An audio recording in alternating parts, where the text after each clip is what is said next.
Welcome back. It's now 6 minutes after 7. In case you're joining us now, welcome. This is Morning Express. Now, a section of legislators from the Rift Valley region have cautioned Deputy President William Ruto against expecting automatic support from the region in 2022 presidential race. According to the MPs, the region has two political bigwigs, DP Ruto and Baringo Senator Gideon Moi, and that the Kalenjin nation will decide on whom to throw their weight behind come that day. And as Chris Thairo reports, the MPs are pushing for constitutional amendments. A day after the fierce verbal attacks against Baringo Senator and Kanu Chairman Gideon Moi during the burial of Baringo South MP Grace Kipchoim, a section of legislators from the Rift Valley region and allied to Gideon Moi have come to his defense. Na jana sijui watu wanaenda kutusiana kwa mazishi. Na hata hatujasema lolote sana. Tumesema tu kimi tuko. Halafu sijui ni nini. Sasa jameni, mimi sioni kitu tunangangania hadi 2022. Tuangalie njia yenye maisha yetu inaweza badilika. Watu wenye wako na nguvu waingie kwa kiwanja. Sisi hatuwezi kuchagua wawili, tutachagua mtu moja. Raundi hii hatutafanya pata potea. Never again should you vilify the name of the second president, Daniel Arap Moi, on 2022 politics in Jesus' name. The politicians who had attended a fundraiser at ACK Church in Nandi County stated that the Kano chairman also deserves respect since he has a following from the region. The team is also supporting constitutional amendments that will ensure we have the position of a prime minister with two deputies. Kano itatoa candidate ya president 2022. Na huyo candidate ni Gideon Moi. I just want to tell you so that you know. Mheshimiwa Kogo, it's good you know. Atakuwa, now we are just beginning the formation. Sisi tumeanza tu, hata hatujasema kitu sana. Wakati tunaenda marathon, mimi nataka niulize kwa mfano. Wakati umeregister unaenda unaregister huko. Si kila mtu anapanga wanasema on your marks get set. Wanaangalianga mwenye hako naye ama mwenye hana. Ama yote wanaingia kwa kiwanja. Wote wanaingia mawaingi. I want to urge Deputy President, Gideon Moi is not your enemy. He is your brother. Don't take a sword against him. Gideon Moi, William Ruto is not your enemy. Don't adjudge him. The deputy president and his allies have already opposed any move to amend the constitution on grounds that the proponents of constitutional changes have a sinister motive to clip the powers of the presidency. Hawa wamejua rais wa Kenya wa 5 wa 2022 ni William Ruto. Ndio maana wanataka kupitia chini, wanaenda referendum, wanataka kubadilisha katiba, na sisi hatuwezi enda referendum yenye inaenda kuundia watu wawili watatu kazi. And we want to tell William Ruto and we want to tell Uhuru Kenyatta, our plan for 20 years remains. 10 years under Uhuru Kenyatta and another 10 years under William Ruto. Meanwhile, Deputy President William Ruto was in Kapsowar, Elgeyo Marakwet County, where he challenged politicians to stop politicking and concentrate on service delivery. Wale wote ambao wanaungana na sisi katika safari hii, tuachane na porojo mingi, tuachane na siasa mingi, tuachane na mambo ya vyeo, tuungane katika safari ya kuunganisha Wakenya, tuondoe siasa ya ukabila na kisirani ya mgawanyiko. 2022 yetu sisi watu wa Jubilee ni kusema tunataka wakati William Ruto candidate wetu atasimama 2022, CV yenye anatembea nayo ni ile Big 4 imekuwa delivered kwa Kenya mzima. Kama kuna kitu yote inatakikana kule bunge, tutafanya ukarabati na Kanasak ile ina support agenda 4. Ile maneno ya salamu ya Uhuru Kenyatta na Raila, salamu ni ya kila mtu. The bitter political rivalry between Deputy President William Ruto and Kano Chairman Gideon Moi is already escalating 4.5 years to the 2022 presidential race. Chris Thairo, KTN News. Opposition Chief Raila Odinga says he's disinterested in 2022 politics and that he will communicate directly to the nation when and if it changes, that position changes. But just what is Raila's game plan in the aftermath of the cooperation deal with President Kenyatta? Our political affairs reporter Murimi Mwangi interrogates on this week's edition of House of Cards.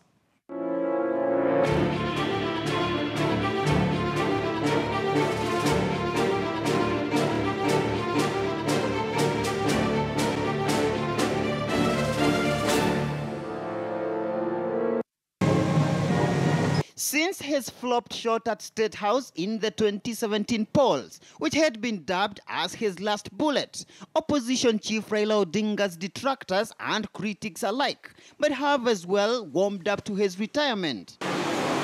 But a month and 27 days since his surprise ceasefire handshake with his top competitor and arch-political rival President Uhuru Kenyatta, the man acclaimed as the enigma of Kenyan politics has yet again been thrust to the middle of 2022 politics. But we are aware of the history of Raila Odinga, that he would want to undermine the presidency or any ambition of His Excellency the Deputy President William Ruto. We are not responsible for the political implications of this deal. We are only responsible towards articulation and resolution of the issues. But just what is Odinga's political game plan? Well, on Sunday, Odinga, through his spokesman Dennis Onyango, said he was disinterested in 2022 politics, but added that if and when he wants to communicate something to the contrary, will do so personally and on a national forum. This even as Odinga's ODM party's top organ, the National Executive Committee, proceeds to Naivasha on a 2-day retreat in a series of meetings which insiders say will review the party's political game plan heading to the 2022 polls. Part of the likely scenario being fronting Odinga yet again for the top seat. Issues resolved. And despite Odinga's detachment to 2022 politics, his strategists are openly keen on harvesting political capital from the newfound Odinga-Kenyatta unity, which has in recent days rattled Kenyatta's deputy William Ruto's 2022 presidential bid. I think it's a political move, and it must end somewhere. I think sooner than we think there will be some kind of power sharing. But the ultimate will be in 2022 or whenever there will be some major change to the constitution.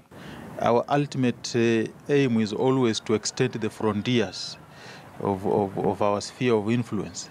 And if a chance presents itself for us to extend and open up further frontiers and gain further territory, we are always more than ready to seize such a moment. We have told William Ruto that if Raila comes, don't close your eyes when they are praying.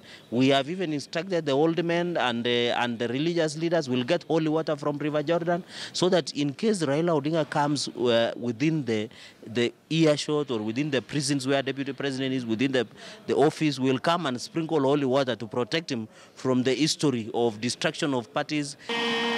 But widely viewed as a likely launchpad to Odinga's 2022 realignment is the ongoing debate on a likely amendment of the 2010 Constitution. One likely to thrust Odinga as the top protagonist in a subsequent referendum. President Kenyatta avoided the subject during his recent State of the Nation address, but insiders say likely amendment to the Constitution is part of his March 9th deal with Odinga, with key Odinga allies rooting for an amendment to revert to the Bomas draft parliamentary system of government, with a Prime Minister and 2 deputies, a structure which would radically alter the 2022 political matrix, with Odinga either as a key protagonist or as a kingmaker to the winning coalition. I think Raila is a member of the executive without portfolio. Because clearly there are pegs that have come with it, and which is quite unfortunate, because that's not the kind of administration we will expect to have. He's not supposed to be given more like executive authorities. He can support anything positive that the government is doing, but he will stand on the other side if the government is doing something wrong, because the role of opposition is to put the government on on its toes to make sure that we correct where they are going wrong. A 16-member team headed by Ambassador Martin Kimani and lawyer Paul Mwangi, who jointly picked by Kenyatta and Odinga to advance their initiative beyond the handshake, is due to hold its first meeting this week, even as the 2022 political trumpets intensify. Murimi Mwangi, KTN News, Nairobi.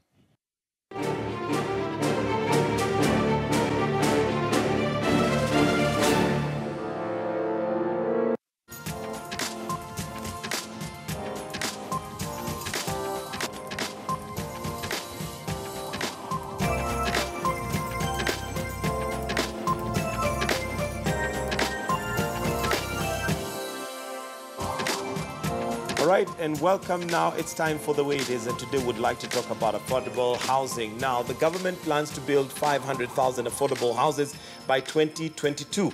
The project has already been allocated 32 billion Kenyan shillings and is expected to create 350,000 jobs in real estate. According to World Bank survey in 2017, Kenya needed 2 million low-income homes.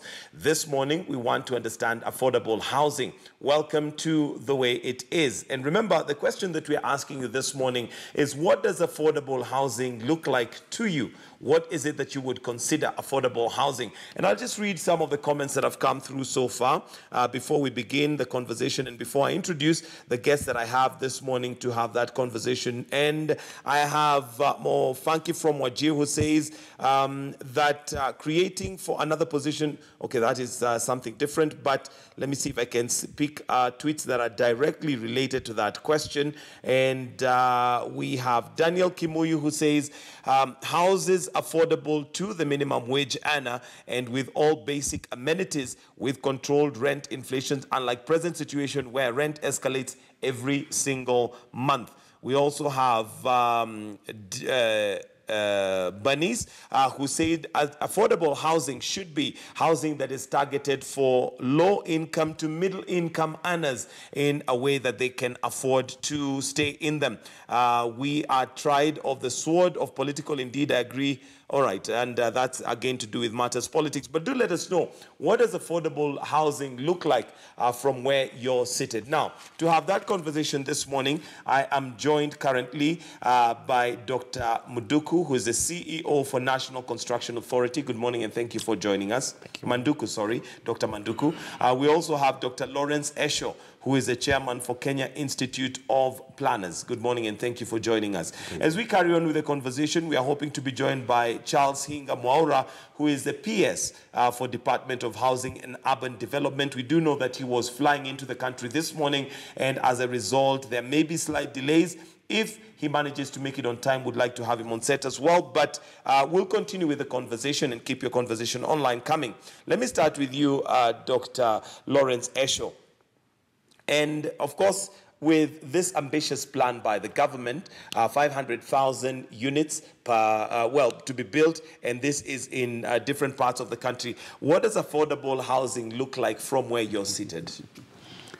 I think the first place I want to start that discussion is when you talk of affordable housing, you have to think of two things. One, affordable for buying, for purchase that is, or affordable for renting. And I think internationally it's accepted that anything between 25 to 30% of your income, if you are to spend it on housing, then we will say that that is affordable housing. Mm-hmm. Now, in Kenya currently, I don't think that is the scenario. Salaries are not adequate enough to allow you to spend 25% of your income on housing. So you will have to spend much, much, much more. Mm-hmm. So affordable housing basically should be housing which the households don't feel the pressure when paying for the rent. Okay. Let me come to you, Dr. Manduku. And it is true that, well, they're given statistics of 25 to 35% of your income going towards buying a house and all that.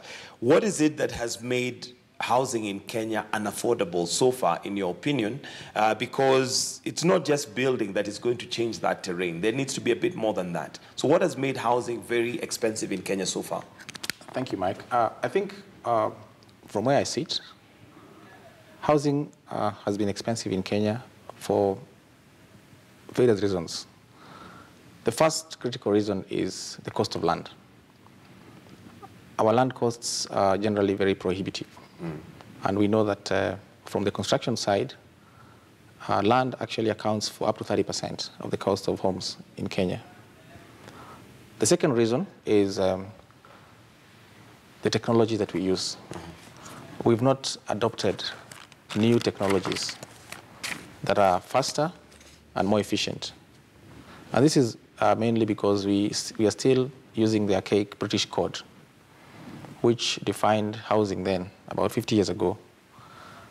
And seeing where we are today as a world, there are new technologies which we have not adopted readily because of our legislative framework. The third reason why housing is expensive is because cost of finance. My colleague says, yes, you should be able to spend up to 25–30% of your income on affordable housing or on cost of housing. But then, to access this kind of opportunities, you need a financing model that favors people from the demand side. And so those are the main reasons. Of course, there are other small reasons, like we still don't have modules where you have a typical design. Then that brings down the cost of professionals or the cost of supervision. But of course, overall, housing has remained expensive because of the economic model where demand still outstrips supply. And I think as a government, our aim is to make sure that we balance the two. And obviously then, the cost of housing, both in rental and purchase, will come down. All right, Dr. Eshole, let me come to you, and this is in regards to, would like to imagine that for these 500,000 units to be put up, there has to be a very clear and elaborate plan as to how it's going to be done. And one of the things that you've brought about is the issue of land. And of course, we would like to imagine that they will not just be put up haphazardly. Is there a plan in place that for that kind of development that was already there, or is this something that needs to be worked out now? Yes, I think that's a good question. One of the, I think in the minds of every Kenyan, when they hear housing, they imagine a house. Right. But I think it's very important to make a clear distinction between housing and shelter. A shelter is just the unit that you have, but housing is a more complex phenomenon. We need to have a wholesome concept. It's both the house, the services, the infrastructure that is necessary to make life comfortable, and the amenities and community facilities, like schools and all those other things. Now, in Kenya, as my colleague has said, land has become prohibitive. It's extremely expensive, and our model is market-driven, meaning that the private sector is the one which provides housing. The private sector will give housing where the land is cheapest, where they can make as much profit as possible.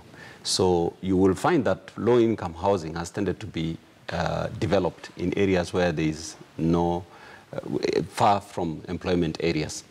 Now, I actually think it's possible in this country, if with careful thought, to provide cheaper housing, particularly for workers of this country.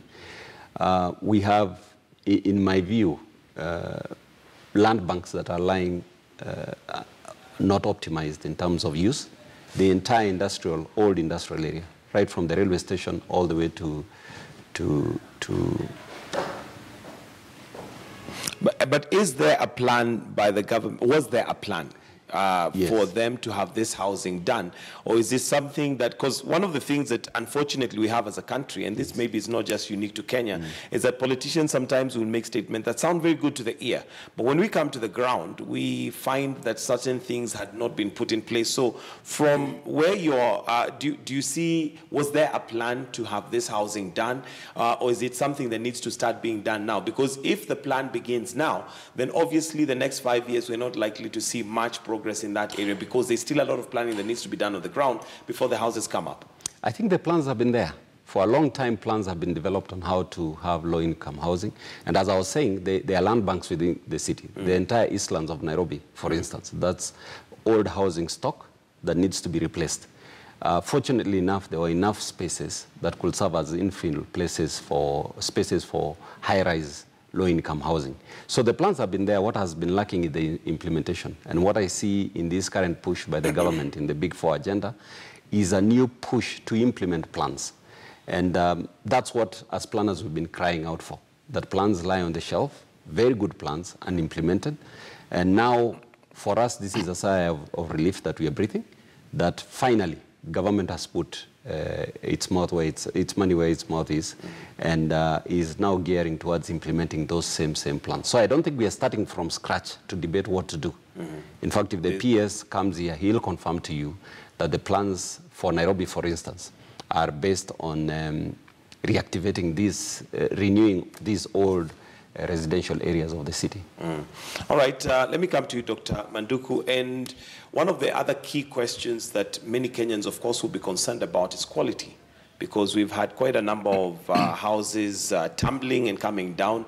And of course, we assume that something is being done about that. But then again, now we have this plan of having 500,000 units being put up. How is the quality control going to be done? And what quality of houses are we really talking about?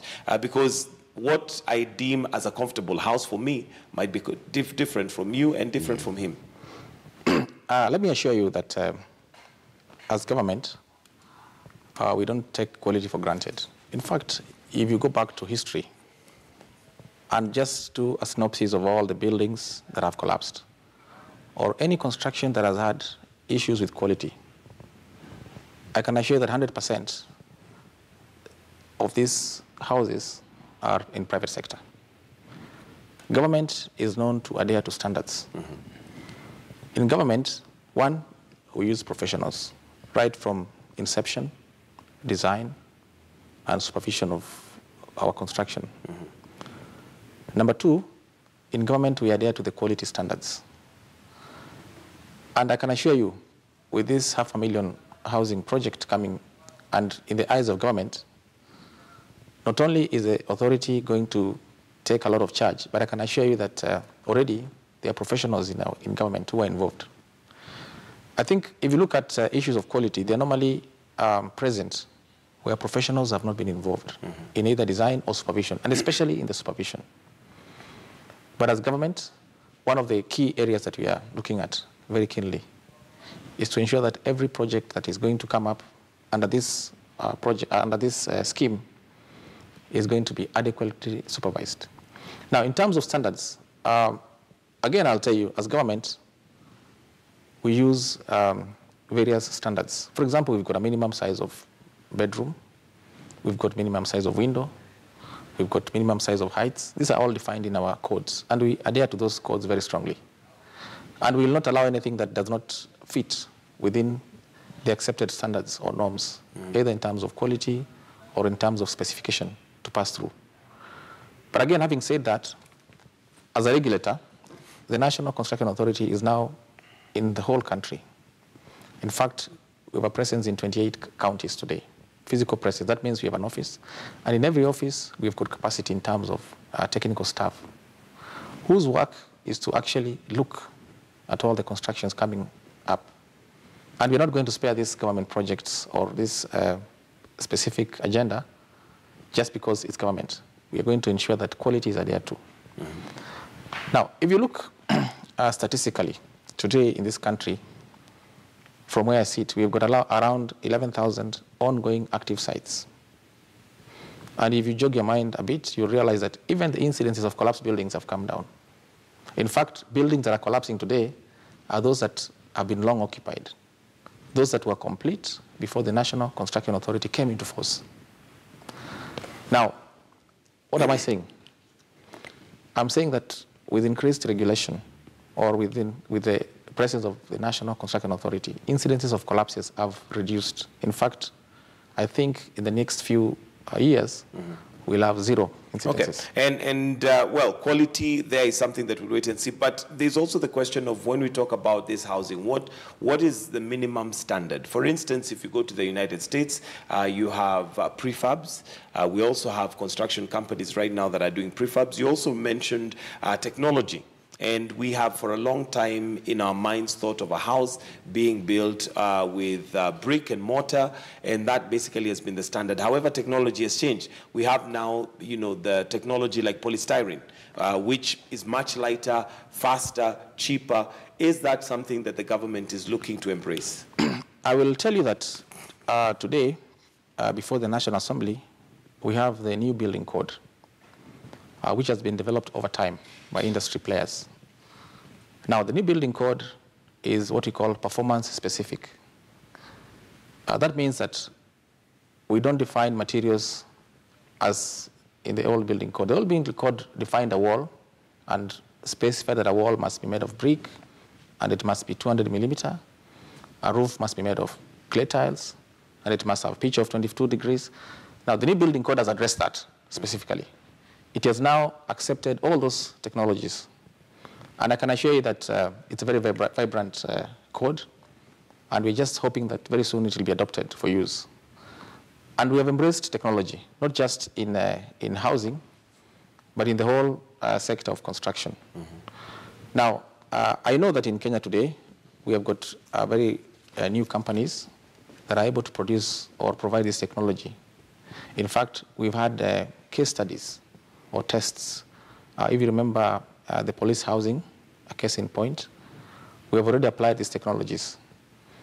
And to the best of my knowledge, and as a technical person, I can tell you that they're very good and adaptable, because this is what is used the world over. If you go to the US, you go to New Zealand, Mexico, this is the way to go. And besides that, we're also looking at our environment today. Today timber is a major problem in this country, right? Because we've not replenished our stock. Now, with the adoption of these new technologies, we also sort out the environmental aspects or issues, because 500,000 houses is a lot of housing. And if we were to go into our quarries to mine stone and sand and all that, it will have a lot of impact, negative impact on the environment.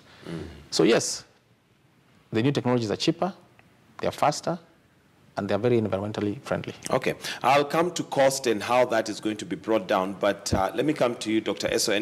And the question here being, the plan is to have this 500,000 units in major cities within the country. What are major cities, and what's the distribution like? For instance, if we take Nairobi, if we talk about, you talked about Eastlands and the areas that have already been allocated, wouldn't that be congesting the city further, given that we have other spaces maybe on the outskirts that probably would decongest the city a little bit more? I think the best way to look at housing is to link it with employment. So it will be pointless to develop housing where there is no work for people to do, because then we are relying on these people to pay their mortgages or to pay the rent. So the income is a very important factor. So for me, why I say the old industrial area is a huge opportunity, that's where the jobs are. Most of the land is not optimized. Also, you have to look at housing in terms of what other costs are linked to cheap housing. So if I have to go all the way to Kitengela and I earn 15,000 just for the sake of getting a house that I pay 5,000, then I will end up spending so much money on transport that it doesn't actually make sense for me to go for that cheap house. So houses have to be built in close proximity to employment areas. So that's the primary criteria. I also think that counties are a huge opportunity when it comes to housing. The old municipalities, as you knew them, had huge housing stock, public housing stock. And I think what the current counties have not done, they haven't thought of their role when it comes to housing, provision of housing and employment for people. They need to be working very hard to attract population towards those cities. And the best way to do that is to figure out how to generate employment, promote industrialization and manufacturing in those towns. And that will automatically trigger a population to go their direction. But also on the same side, where there is demand for housing, which is created by employment, then the housing sector, including the market itself, will readily provide those houses. However, the counties need to take an active role. County governments set aside some funds to develop low-cost housing in order to attract investment. All right, and it is now 25 minutes to 8 o'clock, and we're going to take a short break. We are talking about affordable housing as one of the pillars given by the government to ensure that we are moving towards a better country and Vision 2030. We're going to take a short break. When we come back, we continue with the discussion.